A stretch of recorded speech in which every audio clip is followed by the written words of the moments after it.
Yo, what is up guys? It's Pedro here, and in today's video we have a lot to talk about. So first I'll talk about why I am starting to get a little bit concerned about Curtis Samuel and William Jackson's injury, so we'll talk about that. Also talk about the Washington football team releasing tight end Terrell Hemingway, and I'll talk about, Dustin Hopkins continuing to struggle in practice and talk about some possible solutions. So if you guys are new, make sure to subscribe for Washington and NFL content. I am super close to 6,000 subscribers, about 70 away. So make sure you guys subscribe, like the video, and turn on those notifications so you never miss a video.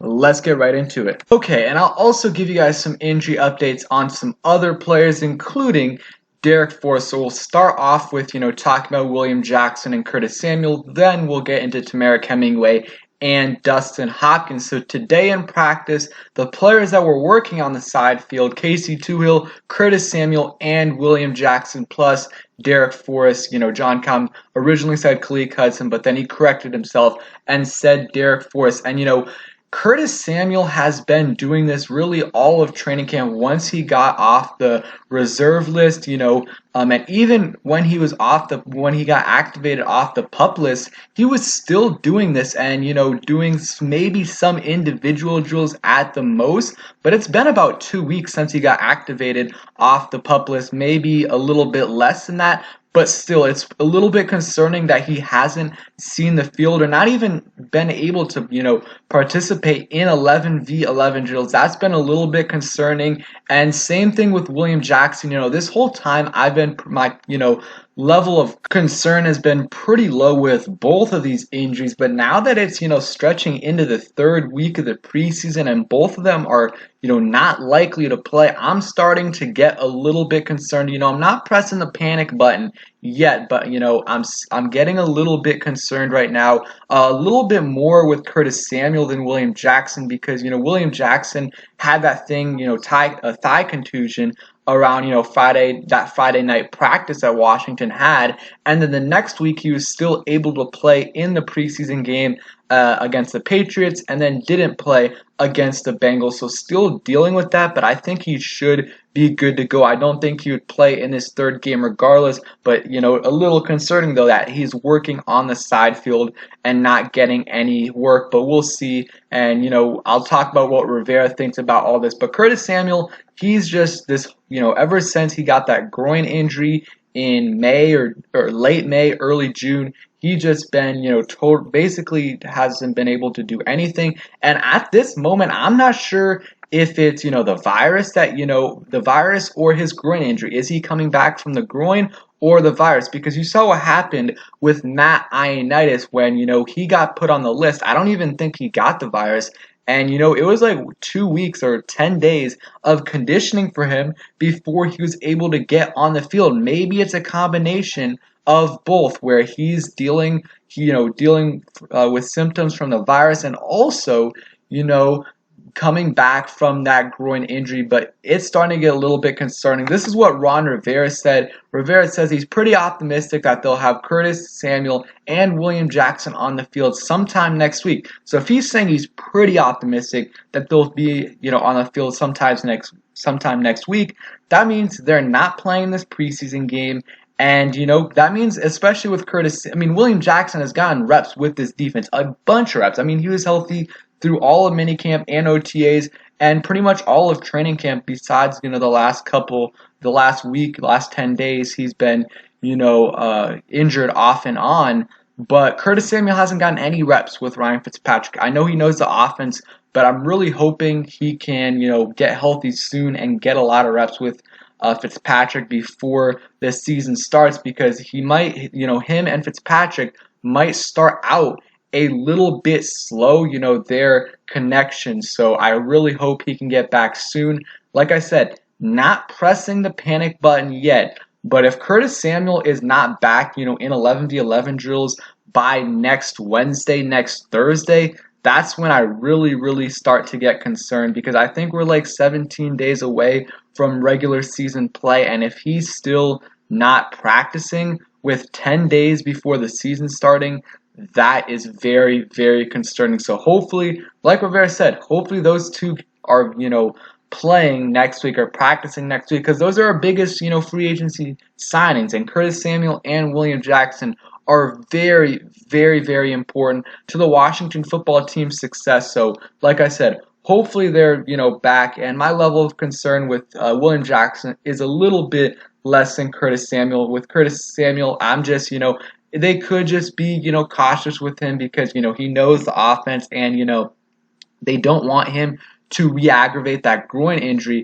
but still concerning that, he hasn't practiced a single day of training camp and hasn't practiced since late May, early June. So now let's get into them cutting Terrell Hemingway and then the Dustin Hopkins struggles. Also, real quick, I forgot to give you guys an injury update on Derek Forrest, so I'll do it real quick. Ben Standig reported this today, and he says Washington rookie safety Derek Forrest is dealing with a hamstring injury per sources. The fifth round selection has worked on the side field the last 2 days. So this is very interesting because if this does continue to linger, I would say going into the next few days, when Washington has to start making cuts, they really could put Derek Forrest on IR, and that would end his season, but Washington would be able to control him, retain control of him.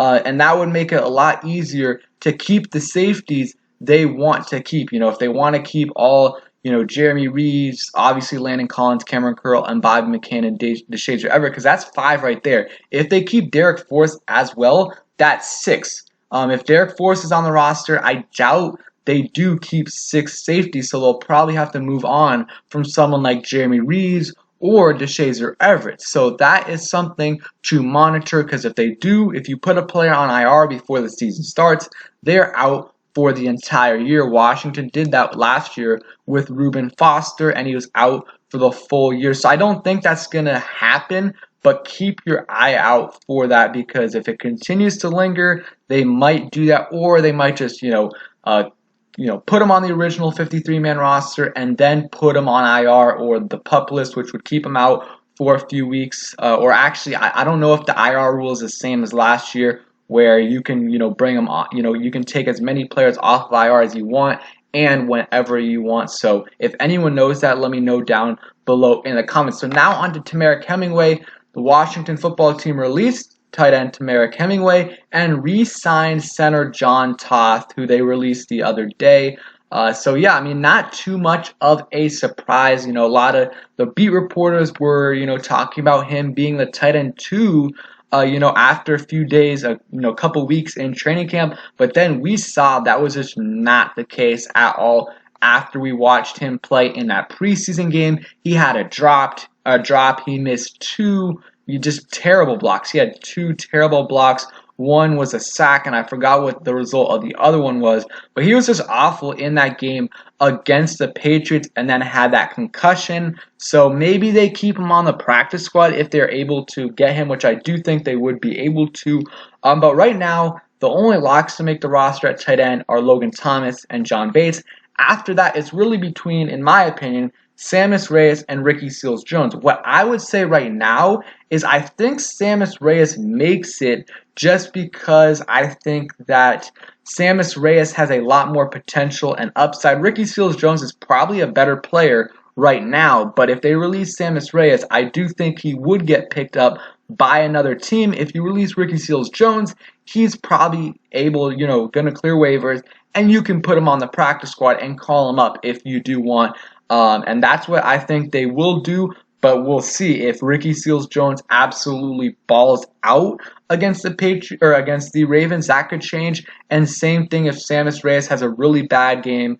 And yeah, so we'll see about that. But Terrell Hemingway just really did not help himself with that game against the Patriots, and then that concussion. So the tight end room is not completely set yet, but I do think they will keep 3. And, Reyes is going to dramatically improve from week 1 of the regular season to week 17. So they also have to keep that in mind, and also keep in mind that in a couple years, he's going to be a completely different player if he continues to progress like he has so far. I'm really excited to see what he can do in this preseason game against the Ravens, because if he has a really good game, I really think, or even a good game, I think he's going to make the roster. He just can't afford to have a bad game. Let's go on to Dustin Hopkins now. So this happened yesterday. I'll read the tweet right here from John Kime. So Dustin Hopkins made 4 of 6 field goals in practice. Both the misses were off the upright, and they were 40 and 43-yard field goals. So that is not encouraging at all for Dustin Hopkins and the field goal unit. I know that they're still technically adjusting with a new long snapper, but it still shouldn't be an issue after they've had, a few months to really figure this out: May, June, July, August. So they've had a while to figure this out, and we saw Dustin Hopkins missed like one kick against the Patriots where it was a good snap, and you just can't have that. And he's great in 30-yard field goals, but every field goal kicker is great, 30 or less yards, and Dustin Hopkins consistently misses these 40, 45-yarders, and you just have to be able to make that kick in the NFL, because that just really kills teams. So I really think the Washington football team should bring in at least some competition, especially after cuts on Tuesday. If Dustin Hopkins has a great game, then maybe they don't need to. I still would. But if Dustin Hopkins has a bad game, if he misses at all from, under 50 yards, I really think you need to bring someone in, especially after Tuesday, when teams that have 2 kickers are going to release some, and there's going to be a lot more kickers on the market that Washington is able to sign and bring in to compete against Dustin Hopkins. But I don't think that's going to happen. I think Rivera is going to stick with him, and it's just better not move into the regular season. If he does this and costs us games, we're not going to be able to make the playoffs with someone like Dustin Hopkins if he is like he was last year in the beginning of the year, because we lost games last year because of Dustin Hopkins. I think he missed field goals in both Giants games. Both of those games were super close. I know he at least missed one in that game that, Ron Rivera went for 2, missed one against the Lions, missed an extra point against the Seahawks. All those games we would have either won or went into overtime if he would have made his kicks, and that just cannot happen this year. He has to be able to make his kicks. So yeah, thank you guys for watching. Hope you guys enjoyed the video. So let me know. We talked about a lot of stuff, but how high is your level of concern for Curtis Samuel and William Jackson's injury? And then talk to me about how you feel about Terrell Hemingway and will Sammis Reyes end up making the roster. So thanks for watching. Hope you guys enjoyed, and peace.